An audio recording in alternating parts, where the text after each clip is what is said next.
જય હિન્દ વિદ્યાર્થી મિત્રો હમણાં તમે સાંભળ્યું હશે ચર્ચામાં છે કે ઇલેક્ટોરલ જે બોન્ડ છે એને સુપ્રીમ કોર્ટે અનકોન્સ્ટિટ્યુશનલ એટલે કે અબંધારણીય ઠેરવી દીધા છે. તો આજે આપણે સમજીશું કે આ ઇલેક્ટોરલ બોન્ડ છે એ હકીકતમાં હતા શું અને સુપ્રીમ કોર્ટ જે છે એને શા માટે એને અબંધારણીય ઠેરવી દીધા છે. એટલે આમાં કોઈ એકાદો પ્રશ્ન પૂછે તો એની જેટલી વિગતો છે એ આપણે જોઈશું. પહેલાં તો આ ઇલેક્ટોરલ બોન્ડ એટલે છે શું એ સમજીશું. ઇલેક્ટોરલ એટલે કે ઇલેક્ટ્રિકલ ના હોય એટલે ઇલેક્ટોરલ નહીં, બરોબર છે, પરંતુ ચૂંટણી ઉપરથી, બરોબર, ઇલેક્શન ઉપરથી ગુજરાતી થાય છે ચૂંટણી બોન્ડ.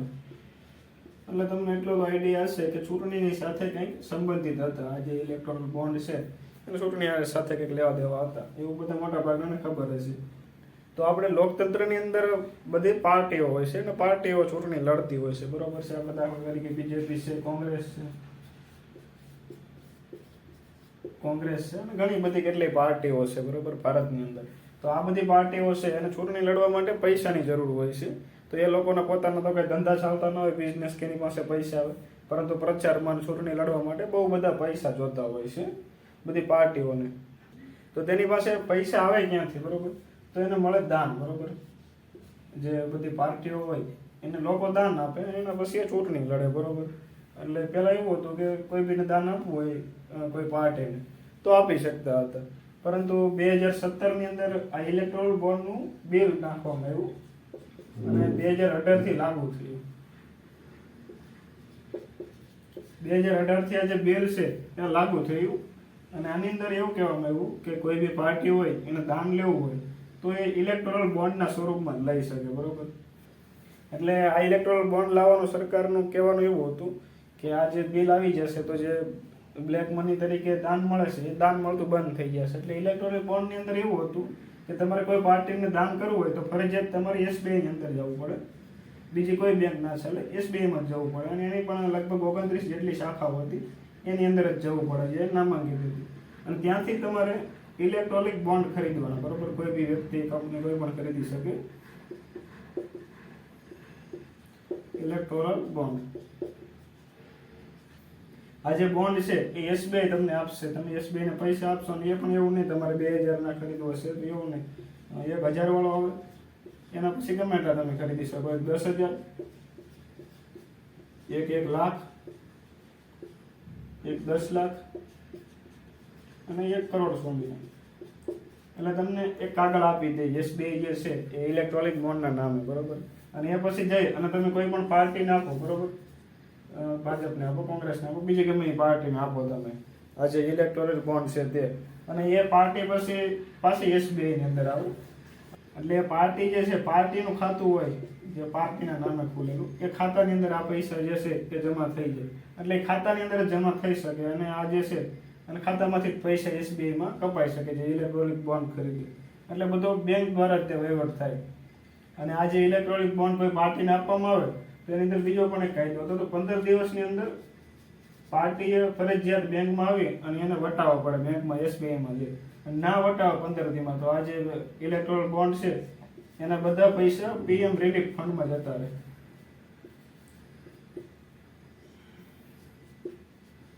પ્રધાનમંત્રી રાહત ફંડની અંદર જમા થઈ જાય જો 15 દિવસની અંદર કોઈ પણ પાર્ટી જે છે એ આ બોન્ડને વટાવે નહીં તો. એના પછી બીજી એક વસ્તુ આની અંદર હતી ખાસ કે આ જે ઇલેક્ટ્રોનિક બોન્ડ કોઈ કંપની કે કોઈ વ્યક્તિ ખરીદવા આવે એની માહિતી ગુપ્ત રાખવામાં આવશે. SBI જે છે એ આ માહિતી કોઈને નહીં આપે કે કોણે બોન્ડ ખરીદ્યા, કોણે શું કર્યું, એ બધું. એટલે એ લઈને વિપક્ષનું કહેવાનું હતું કે કોણ કેટલા કોને પૈસા આપે છે એ બધું જાણકારી હોવી જોઈએ. એટલે સુપ્રીમ કોર્ટની અંદર 2019માં જ્યારથી આ ચાલુ થયું ત્યારથી એક પિટિશન દાખલ કરવામાં આવી હતી, જાહેર હિતની અરજી સુપ્રીમ કોર્ટની અંદર કે આને સ્ટે લગાડી દો. પરંતુ ત્યારે સુપ્રીમ કોર્ટે સ્ટે ના લગાડ્યો અને ચાલવા દીધું. પણ હમણાં જે છે એની ઉપર ચુકાદો આપ્યો છે કે આ ઇલેક્ટ્રોનિક બોન્ડ છે એ હવે અસંવૈધાનિક છે, આ નહીં ચાલે, બરોબર. એમાં રીઝન જે છે સુપ્રીમ કોર્ટે એવું આપ્યું છે. સુપ્રીમ કોર્ટે કહ્યું તો પહેલાં તો આ જે છે એ આપણે જે માહિતી મેળવવાનો અધિકાર છે એનું ઉલ્લંઘન કરે છે, બરોબર. આ નગર RTIની અંતર્ગત નહોતો આવતો. આપણે RTIનો જે 2005ની અંદર રાઇટ ટુ ઇન્ફોર્મેશનનો અધિકાર છે એનું ઉલ્લંઘન કરે છે સુપ્રીમ કોર્ટે કહ્યું. અને આની અંદર બીજું પણ એક પ્રાવધાન હતું કે આના જે શેર હોલ્ડરો છે એને પણ ના ખબર હોય, કંપનીના શેર હોલ્ડર છે એ પણ ના જાણી શકે કે કંપની કઈ પાર્ટીને દાન આપ્યું છે, બરોબર.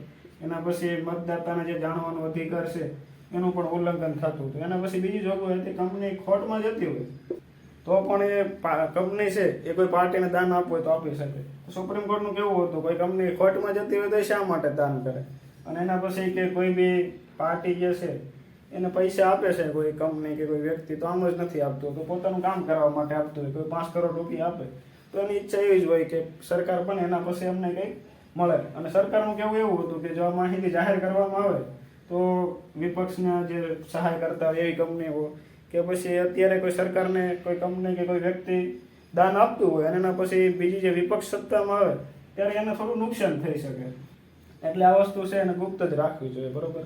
એટલે આ નહોતું એ પહેલાં દાન આવતું હતું, પરંતુ ગમે તે રીતે તમે આપી શકતા. એની અંદર મહત્તમ મર્યાદાની પણ સીમા હતી કે વધારેમાં વધારે તમે એટલા જ પૈસા આપી શકો.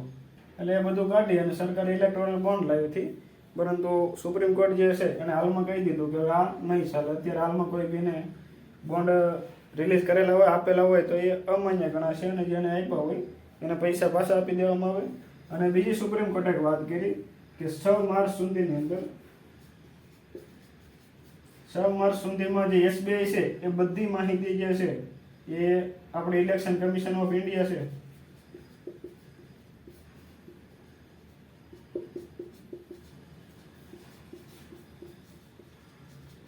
આપણે ભારતનું ચૂંટણી પંચ છે એને આ બધી માહિતી આપી દેશે કે કોણે કેટલા બોન્ડ ખરીદ્યા અને એ કઈ પાર્ટીના ખાતામાં જમા કરાવવામાં આવ્યા, બરોબર. એટલે ઇલેક્શન કમિશનને 6 માર્ચ સુધીમાં માહિતી આપશે. ઇલેક્શન કમિશનને પણ કહી દીધું કે પછીના વધીને 1 વીકની અંદર, એટલે 1 અઠવાડિયાની અંદર તમે આ જાહેર કરી ગયો પબ્લિકની અંદર. એટલે આપણે પણ જોઈ શકશું 15 માર્ચ સુધીમાં મોટું કે કઈ પાર્ટીને કોને કેટલા પૈસા મળેલા છે. દાખલા તરીકે બીજેપી છે એને 5000 કરોડ મળેલા છે, તો એ કોને આપેલા છે, ક્યાંથી આવેલા છે, બીજી પાર્ટીને કોને આપેલા છે, એ બધી માહિતી જે છે એ પબ્લિક થશે સુપ્રીમ કોર્ટના આદેશ પ્રમાણે. એટલે ઇલેક્ટ્રોનિક બોન્ડને લઈ અને એટલી માહિતી હતી. એના પછી એક બાબત રહી ગઈ છે જેમાંથી પ્રશ્ન પૂછાય એવું છે, બરોબર, કે ઇલેક્ટ્રોનિક બોન્ડ છે એ કોણ મેળવી શકતું?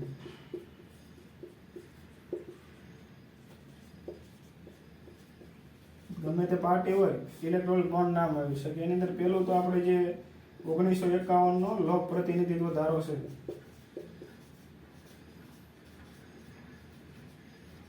એની કલમ 29 અંતર્ગત જે પાર્ટીઓ આ 29A અંતર્ગત ચૂંટણી પંચની અંદર નોંધાયેલી હોય ઇલેક્શન કમિશન ઓફ ઇન્ડિયામાં નોંધાયેલ પાર્ટી, આ પાર્ટી તે જે છે એ આ ઇલેક્ટ્રોનિક બોન્ડ પ્રમાણે દાન મેળવી શકતી હતી, બરોબર. આમાં જે નોંધાયેલ વગરની પાર્ટી હોય એ ઇલેક્ટ્રોનિક બોન્ડના સ્વરૂપમાં દાન સ્વીકારી શકતી નહીં, બરોબર. એના પછી એનું બીજું કે લાસ્ટ કોઈ બી લોકસભાની ચૂંટણી હોય કે રાજ્યની વિધાનસભાની ચૂંટણી હોય, બરોબર, એની અંદર ઓછામાં ઓછા 1% મત મળેલા હોય જે પાર્ટીને, એ પાર્ટી તે જે છે આ ઇલેક્ટ્રોનિક બોન્ડ સ્વીકારી શકતી હતી. એટલે તમને એવું પૂછે કે કઈ પાર્ટી જે છે પેલા ઇલેક્ટ્રોનિક બોન્ડ સ્વીકારી શકતી હતી. તો 1951 લોક પ્રતિનિધિત્વ ધારા અંતર્ગત 19 અંતર્ગત જે નોંધાયેલી હોય પાર્ટી, એ પાર્ટી અને લાસ્ટ વિધાનસભા અથવા તો લોકસભામાં કોઈ પણ રાજ્યના 1% મત મળેલા હોવા જોઈએ, બરોબર. એટલે એ પાર્ટી ઇલેક્ટ્રોનિક બોન્ડ ખરીદી શકતી હતી. પણ હવે જે છે એ સુપ્રીમ કોર્ટે ચુકાદો આપ્યો, 5 જજની બેન્ચ હતી અને ચુકાદો આપ્યો કે આપણે જે CJI છે સુપ્રીમ કોર્ટના મુખ્ય ન્યાયાધીશ, અને તે ચુકાદો સંભળાવ્યો હતો બોલીને કે આ જે છે એ અસંવૈધાનિક છે, હવે આને ખારીજ કરી નાખવામાં આવે છે અને 6 માર્ચ સુધીમાં SBI બધી માહિતી આપી દે. અને વિપક્ષનું પણ એવું કેવું હતું કે SBI જે છે એ તો ગવર્મેન્ટ છે, બેંક છે, અને ગવર્મેન્ટ પાસે તો ડેટા હોઈ શકે, બધું ગવર્મેન્ટ એની પાસેથી લઈ શકે અને એનાથી વિપક્ષને નુકસાન થઈ શકે અને એવું બધું હતું. એટલે આપણને હવે મોટું 15 માર્ચ સુધીની અંદર ખબર પડી જશે કે કોણે જે છે કેટલા પૈસા કોને આપેલા હતા, બરોબર. એટલે આઈ હોપ કે તમને સમજમાં એવું હશે કે ઇલેક્ટ્રોનિક બોન્ડ શું હતું અને આપણે સુપ્રીમ કોર્ટે એને શા માટે ખારીજ કર્યું છે, બરોબર. આની અંદર ક્વેશ્ચન પૂછે તો તમારે મોટું એક આ ધ્યાનમાં રાખવાનું 15 દિવસ વાળું એક PM રિલીફ ફંડમાં જતું રહે. અને આ જે વસ્તુ છે એ IMP છે ક્વેશ્ચન પૂછવું હોય તો એના પછી આ વસ્તુ કઈ કિંમતના ઇલેક્ટ્રોનિક બોન્ડ જાહેર કરી શકાય, 1000, 10,000, લાખ, 10 લાખ, કરોડ, બરોબર. એના પછી RTI નો કાયદો જે છે એ આપણે એકવાર ફરીથી જોઈ લઈશું અલગથી, બરોબર. અને આટલી બાબતો ધ્યાનમાં રાખજો. 1% મતવાળી અને 1951 નો લોક પ્રતિનિધિત્વ ધારો નોંધાયેલી હોય એ પાર્ટી તે જે છે એ દાન મેળવી શકતી હતી. એટલે આઈ હોપ કે તમને જે ઇલેક્ટ્રોલ બોન્ડનો મુદ્દો છે એ સમજાઈ ગયો છે. આ સિવાય પણ તમારા કન્ફ્યુઝન હોય તો કોમેન્ટમાં લખી શકો છો. જય હિન્દ.